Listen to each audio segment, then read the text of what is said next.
प्यारे बच्चों, आज मैं आपको एक ऐसी कहानी सुनाऊंगी जिसे सुनकर आप ये जान पाएंगे कि यदि कोई व्यक्ति हमें अपने लाभ के लिए बहला फुसलाकर हमें भ्रमित करने की कोशिश करता है तो हमें सदैव अपनी बुद्धि पर विश्वास रखना चाहिए और दूसरों की बातों में नहीं आना चाहिए।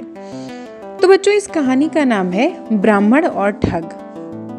कुछ समय पहले एक गांव में सीताराम नाम का एक ब्राह्मण रहता था। सभी ब्राह्मणों की तरह वो लोगों के घर में पूजा पाठ करके अपनी आजीविका कमाता था। एक दिन दूसरे गांव के एक बड़े से सेठ ने उसे अपने घर में पूजा करवाने का निमंत्रण दिया। निर्धारित दिन पर सीताराम सेठ के घर जाकर पूजा संपन्न करवा देते हैं और पूजा की दक्षिणा में सेठ जी ने सीताराम पंडित जी को एक मोटी ताजी बकरी दी। बकरी पाकर सीताराम बहुत खुश हुए और उस बकरी को वो अपने कंधे पर उठाकर अपने घर की ओर लेके चल पड़े। जिस रास्ते से वो उनका घर पड़ता था वो रास्ता जंगल से होके जाता था। उस जंगल में 3 ठग छुपे हुए थे और जब उन ठगों ने सीताराम जी को उस बकरी के साथ देखा तो बड़े मगन हो गए। एक ठग बोला, भला ऐसी मोटी ताजी बकरी का इस ब्राह्मण के पास क्या काम।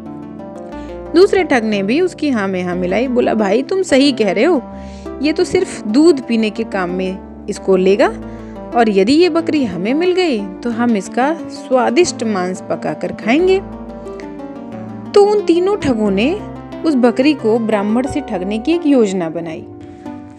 अपनी योजना को अंजाम देने के लिए एक ठग ने क्या किया, वो उसी रास्ते की ओर बढ़ने लगा जिधर से सीताराम आ रहे थे। सीताराम पर नजर पड़ते ही वो तेजी से उनके पास गया और बोला, हरे राम ब्राह्मण देवता, आप इस कुत्ते को पीठ पर लादकर कहाँ चले जा रहे हैं? लगता है आपने अपना धर्म छोड़ दिया है बिल्कुल से। शास्त्रों के हिसाब से ब्राह्मण को तो कुत्ते को छूना भी नहीं चाहिए। ये बात सुनकर पंडित सीताराम चिल्लाए, बोले तुम्हारा दिमाग खराब है? ये बकरी तुम्हें कुत्ता दिखाई दे रही है? तुम जाके अपने दिमाग का इलाज कराओ। तो ठग ने हाथ जोड़ते हुए बोला, बुरा न मानिए ब्राह्मण देवता, मैंने तो जो देखा वही कहा, बाकी आप जैसा ठीक समझे वैसा ही करें। और वो ठग चला गया। फिर सीताराम अपने आप जाने लगे। फिर दूसरा ठग आया उनके सामने और बोला, अरे ब्राह्मण देवता, ऐसा अनर्थ मत करिए। एक ब्राह्मण होकर आप ऐसा काम करें ये आपको शोभा नहीं देता। तो पंडित जी ने पूछा, क्या हो गया भाई? तो उस ठग ने बोला, अरे एक ब्राह्मण होके आप इस मरे हुए बछड़े को ढो रहे हैं। एक ब्राह्मण के लिए ये कार्य करना किसी तरह से उचित है? मुझसे कहिए, मुझे बताइए, मैं आपके लिए ये काम कर दूंगा। बड़ी चतुराई से ठग ने ये बात कही। अब पंडित जी चिल्लाए, बोले, अंधे हो गए हो क्या? तुम्हें इतनी बड़ी बकरी मरा हुआ बछड़ा दिखाई दे रहा है? ठग बोला, अरे पंडित जी, गुस्सा क्यों हो रहे हो? मैंने तो आपको मरा हुआ बछड़ा उठाए देखा तो बस कह दिया। आगे आप जाने और आपका काम। राम राम राम। और इतनी बात कह के वो ठग भी अपने रास्ते चला गया। सीताराम भी आगे चल दिए, लेकिन सीताराम अपने मन में बड़ा हैरान हो रहे थे। वो सोच रहे थे कि ये बकरी कभी किसी को कुत्ता दिखाई दे रही है, कभी मरा हुआ बछड़ा दिखाई दे रही है।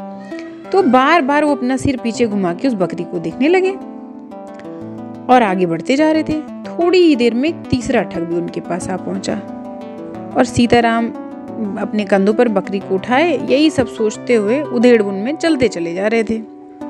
सीताराम को देख के वो तीसरा वाला ठग दौड़ते हुए उनके पास आया और बोला, अरे ब्राह्मण देवता, आपने तो हद ही कर दी। इस तरह सरेआम इस घोड़े के बच्चे को उठाकर दौड़े चले जा रहे हो। ब्राह्मण देवता, आप तो समाज के सबसे ऊंचे जाति से संबंध रखते हो और फिर आप एक घोड़े के बच्चे को ढोने जैसा छोटा काम कर रहे हो।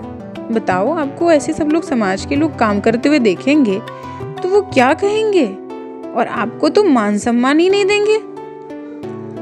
तो पंडित जी बोले, क्या बात कर रहे हो? तुम्हें इतनी बड़ी बकरी घोड़े का बच्चा दिखाई दे रही है? तो ब्राह्मण बोले, लेकिन इस बार उनकी आवाज में वो पहले जैसी बात नहीं थी।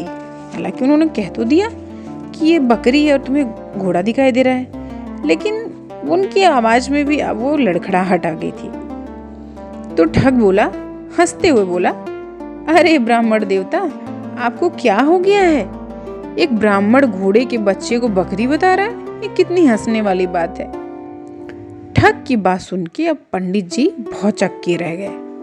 वो सोचने लगे कि अब तक मुझे 3 आदमी मिले और किसी ने भी बकरी को बकरी नहीं बोला।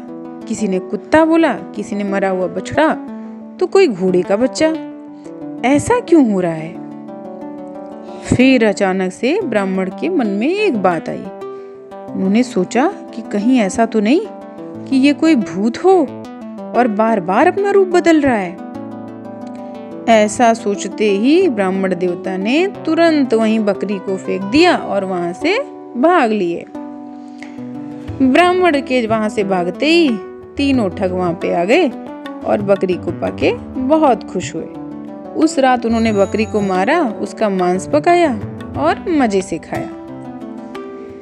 तो बच्चों, ये कहानी तो यहाँ पे समाप्त हो गई, लेकिन इस कहानी से हमें ये शिक्षा मिलती है कि इस दुनिया में बहुत सारे लोग ऐसे होते हैं जो हमें अपने लाभ के लिए, अपने फायदे के लिए मूर्ख बनाने का, बहलाने और फुसलाने का काम करते हैं और ऐसी बातें बताने का प्रयास करते हैं जो वास्तव में यथार्थ नहीं होती और सच्चाई से उनका कोई लेना देना नहीं होता। इसलिए हमें अपनी बुद्धि और अपनी बुद्धि पर विश्वास रखना चाहिए और किसी व्यक्ति की बातों में नहीं आना चाहिए।